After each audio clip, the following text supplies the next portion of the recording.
नमस्कार बंधुरा আমি আজকে একটা নতুন জিনিস তৈরি করছি নিরামিষ পনির। তার জন্য আমি আজকে 1 কিলো দুধ বসিয়েছিলাম, সেই দুধটা কেটে গেছে, দুধটা কেটে ছানা হয়ে গেছে।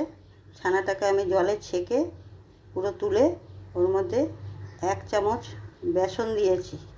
বেসন দেওয়ার পরে তার মধ্যে একটু জিরের গুঁড়ো দিয়েছি, অল্প অল্প সব, একটু লঙ্কার গুঁড়ো দিয়েছি, একটু হলুদ গুঁড়ো দিয়েছি, একটু ধনে পাতা দিয়েছি, সামান্য একটু নুন দিয়েছি, একটু চিনি দিয়েছি, একটু গরম মশলা দিয়েছি, দিয়ে ওইগুলোকে মাখিয়েছি।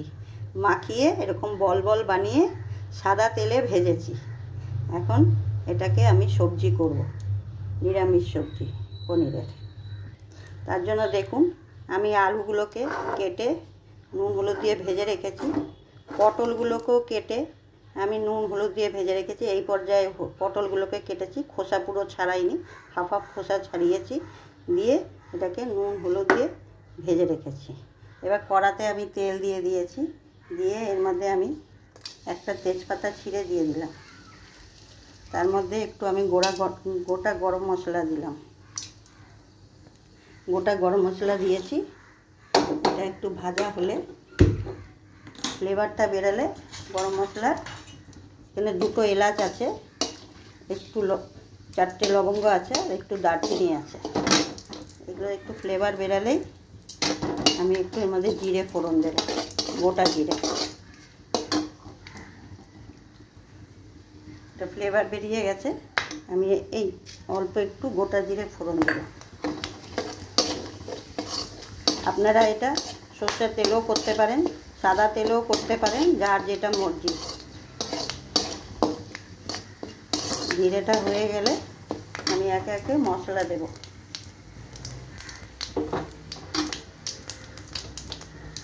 এই দেখুন এই বাটিতে আমি মশলাটা করেছি।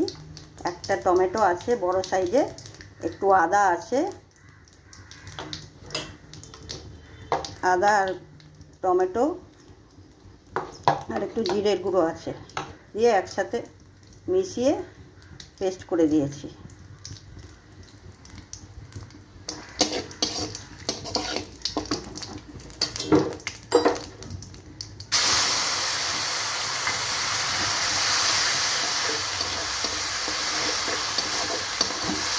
এটা দিয়ে দিলাম। এর মধ্যে আমি একটু নুন দেব,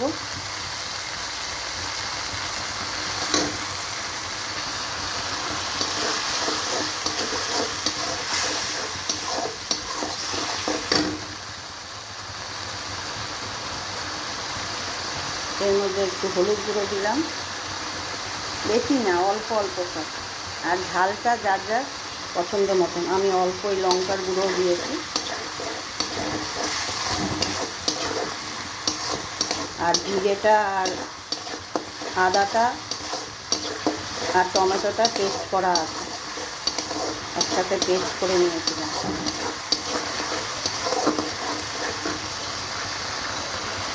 এর মধ্যে আমি চিনিটা দিয়ে দিলাম 1 চামচ, একটু ওই যে ধনে পাতার গোড়ার দিকটা দিয়ে দিলাম, রুটের দিকটা, এটাতে ফ্লেভারটা ভালো আসে। রুটের দিকটা দিলে এটা কষানোর মধ্যে আমি দিয়ে দিলাম।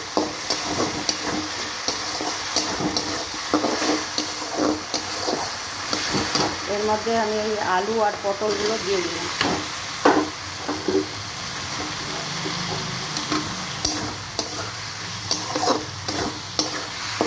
এবার এইটাকে কষাবো। দেখুন মশলাগুলো কষানো হয়ে গেছে। এখন আমি এর মধ্যে জল দিব, জলটা দিয়ে তার মধ্যে একটু গরম মশলা গুঁড়ো দিয়ে দিলাম, আর এই যে আমার মিষ্টি ধোয়া জলটা ছিল ওটাও দিয়ে দিলাম।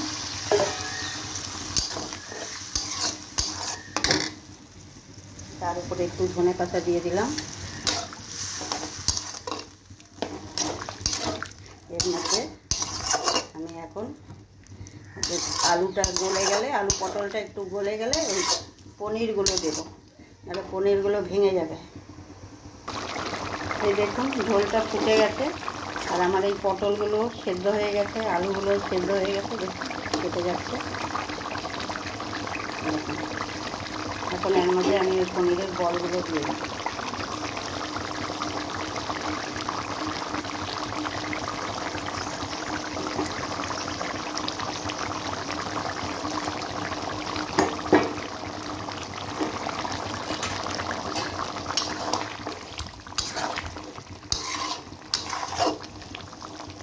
এখন আমি এটাকে গ্যাস বন্ধ করে দেবো।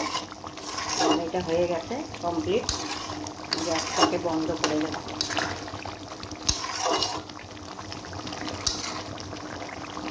পনিরগুলো বেশি করলে ভেঙে যাবে, ফুটাবে। দেখুন আমি এটাকে থালায় বেড়েছি, কেমন লাগছে দেখতে। এমনি করে একবার অনেক তো পনির খেয়েছেন অনেক রকমভাবে, এইভাবে একবার বানিয়ে খেয়ে তার উপর দিয়ে আমি একটু ধনেপাতা কুচি ছড়িয়ে দিচ্ছি।